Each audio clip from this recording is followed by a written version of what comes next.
मैं अकरम कुंजाही आपसे मुखातिब हूँ।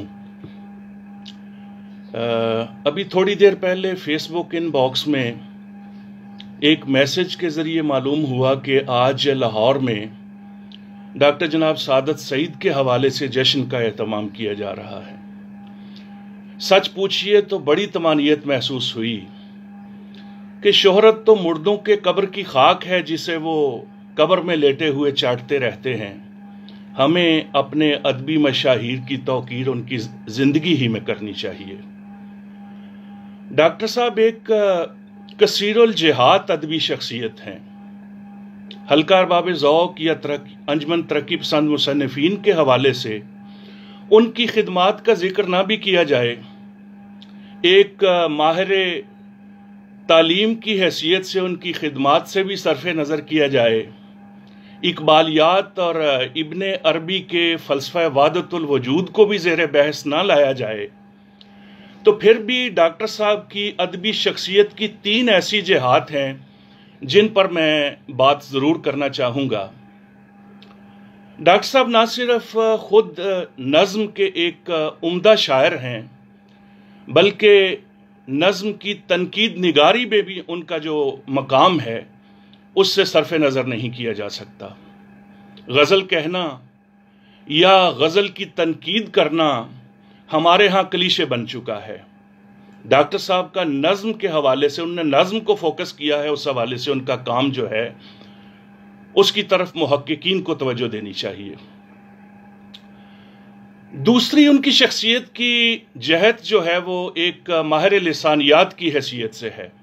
उर्दू, पंजाबी, अंग्रेज़ी, फ़ारसी और तुर्की ज़ुबान व अदब पर उनकी खासी दस्तरस है।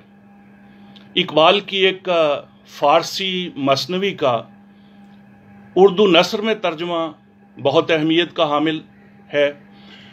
उसके अलावा डॉक्टर साहब चूँकि अनकरा यूनिवर्सिटी में उर्दू और पाकिस्तान स्टडीज़ की चेयर के सदर नशीन भी रहे हैं, तो एक अच्छे मुहक्किक की तरह उन्होंने इन तजर्बात से फ़ायदा उठाया और तुर्की ज़ुबान के सजाद हैदर यल्दरम के बाद, जिसे हम बिल्कुल फरामोश कर चुके थे, उन्होंने तुर्की शायरी के कुछ नमूने जो हैं उर्दू में मुंतकिल किए।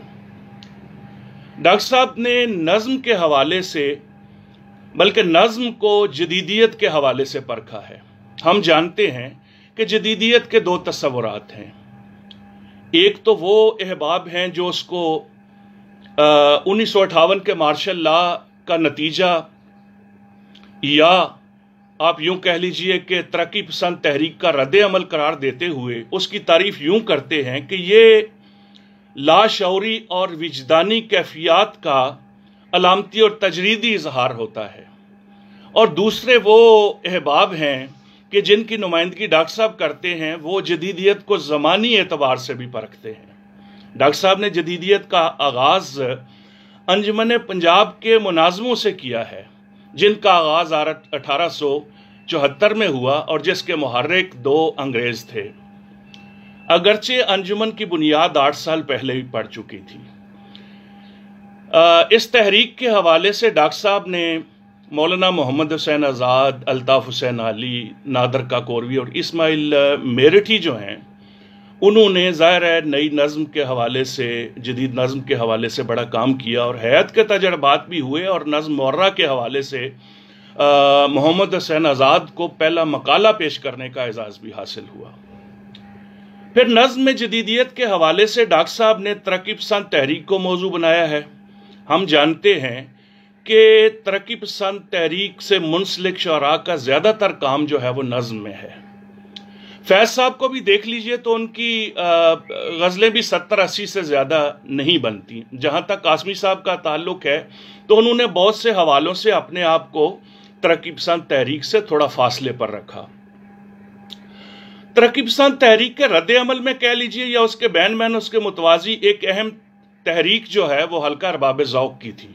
हल्का अरबाब ज़ौक़ उस वक्त बना जब इसमें मीरा जी की शिरकत हुई। अगरचे वो हल्के के इंतखाबात में कामयाब तो ना हो सके, मगर उनकी नज़्मों ने हल्के की तौकीर को 4 चांद लगा दिए। میرا جی کا کام بھی ہم جانتے ہیں کہ زیادہ تر نظم کے حوالے سے ہے، بلکہ نون میم راشد کا بھی جو مجموعہ تھا اس کا دوسرا ایڈیشن آیا تو اس میں جو پہلے ایڈیشن میں چند غزلیں تھی وہ بھی خارج کر دی گئی۔ تو ڈاکٹر صاحب نے جدیدیت کو زمانی اعتبار سے پرکھا ہے اور ان کا یہ کام جو ہے بہت سراہے جانے کے لائق ہے، اور ان کی جتنی بھی ادبی جہات ہیں میں سمجھتا ہوں کہ محققین کو اس کی طرف توجہ دینی چاہیے، اور یہ جو جشن کا انعقاد ہو رہا ہے اس سلسلے میں منتظمین کو دل کی گہرائیوں سے مبارکباد پیش کرتا ہوں اور ان کے اس اچھے کام کو سراہتا ہوں۔